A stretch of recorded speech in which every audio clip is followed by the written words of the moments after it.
Wakazi wa jiji la Dar es Salaam wamejitokeza kuokoa maisha ya watu na mali zao katika eneo la Jangwani kutokana na kutokuwepo kwa waokoaji kufuatia mafuriko makubwa yaliyosababisha barabara ya Morogoro kufungwa kwa muda. Mwanahabari wetu Zainab Chondo ana taarifa zaidi. TV ilifika maeneo hayo na kukuta wananchi wakijitolea kuokoa maisha ya watu hao, huku baadhi ya wakazi wakilalamikia serikali kutochukua hatua za haraka katika maafa kama hayo. Serikali wakati wa kampeni wametumia helikopta zaidi ya 3 kila chama kwa ajili ya kufanya kampeni, lakini sasa hivi wao wazungumzii swala lolote kuhusu ya maafa yaliyotokea. Watu wamekaa, watu wapo, tumefika hapa sisi wenyewe wananchi tunajaribu kuangalia hatari zilizoko juu. Watu wako juu ya mapaa ya nyumba, hawafanyi utafiti wote wa kuweza kuokoa. Sasa hivi serikali siangalie tena habari ya watu kukaa bondeni.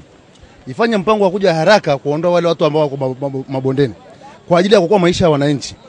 Kwa sababu kama wataendelea kuwaacha kule, watu wanakufa. Alafu polisi wamekaa, hakuna kitu chochote kinachosaidia, watu wamekaa hapa, hakuna njia ya kwenda mjini wala kitu chochote. Akizungumza katika eneo la tukio, mbunge wa Kinondoni Mheshimiwa Idi Azan ameshangazwa na vikosi vya uokoaji kuchelewa, huku akitaka wananchi kukaa mbali na eneo la daraja hilo. Kwa jana na kinachoendelea leo ni tofauti, yani mafuriko yamezidi.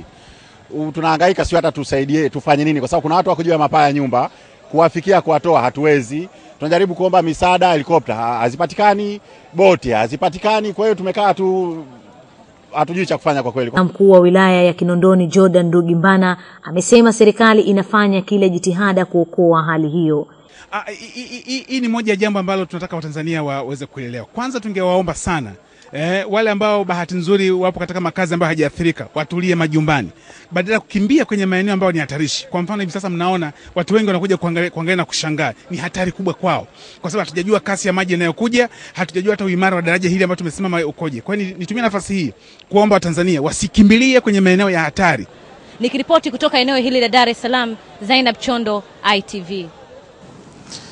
Licha ya mvua kubwa zinazoendelea kunyesha na kusababisha madhara kwa wakazi wa jiji la Dar es Salaam, lakini upande mwingine baadhi ya watu wameamua kujipatia riziki kwa kuchukua mali zinazoelea kwenye maji kutokana na mafuriko hayo. Tupate taarifa zaidi. Hali hiyo imejitokeza katika maeneo ya Kigogo Darajani, ambapo ITV imeshuhudia baadhi ya vijana wakijitosa kwenye maji kutafuta vitu mbalimbali vinavyoelea na kisha kutokomea navyo kusikojulikana. Jana binafsi tu tunaweza kusurvive wenyewe tu, sio kwamba kuna baadhi ya watu wanajaribu kuchukua watoto kuondoka nao, kuna baadhi ya watu wanajaribu kukaa juu ya paa, lakini kuna baadhi wengine watu kushikana kutosha. Kama unavyoona watu wengine vitu vyao vinapotea, watu wanachukua wanaondoka navyo. Kwa ushirikiano mdogo kwenye staili sio. Lakini sisi binafsi tunasema kwamba haya ni mambo ya Mungu, sio uwezo kumlaumu mtu yote, sio. Kwa sababu serikali ikomba mvua inyeshe sisi tupate matatizo.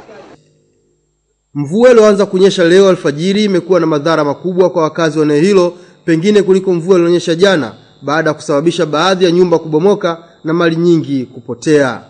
Kwa kweli hali ya huku ni mbaya mno, ni mbaya. Watu wameshaathirika, nyumba zimedondoka, vitu vimeshaenda. Wezi nao wakishaona hivyo ndo wanaanza kubeba vitu vya watu, yani waone hata ile aibu.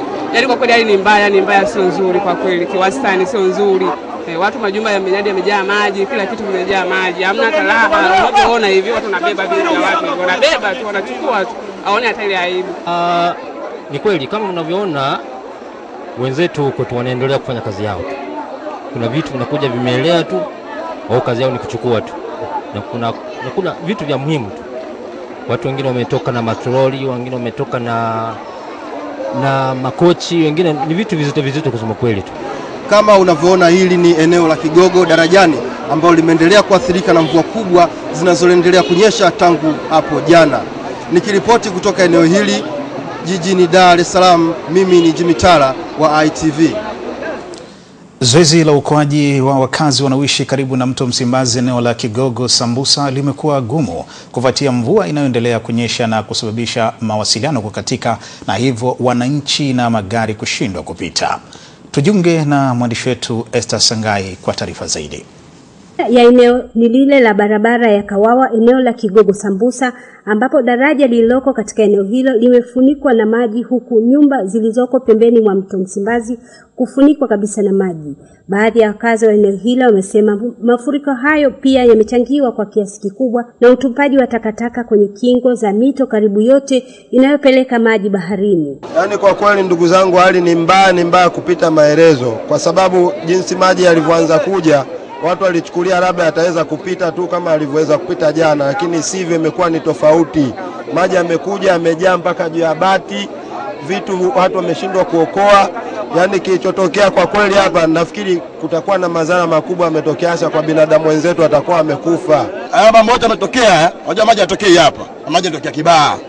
Umeelewa? Kwa maana kama miundombinu ya kutokea huko mbali iliko mibovu, kama mifereji kwa Kibaha kwa makini, maji yangeenda Kibaharini.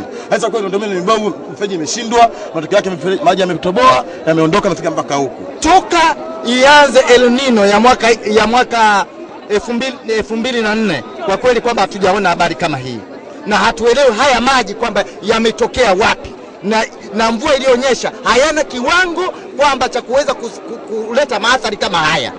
Kwa kweli sisi tunaweza kusema kwamba hivi labda kwamba hao waliojenga magodown kwamba ndio wametuletea balaa, kwa sababu nafasi hakuna. Hizi ni moja athari ambazo zinaendelea kutokea jijini Dar es Salaam kufuatia mvua inayoendelea kunyesha. Nikiripoti kutoka Kigogo Mbuyuni jijini Dar es Salaam, Esther Sangai, ITV.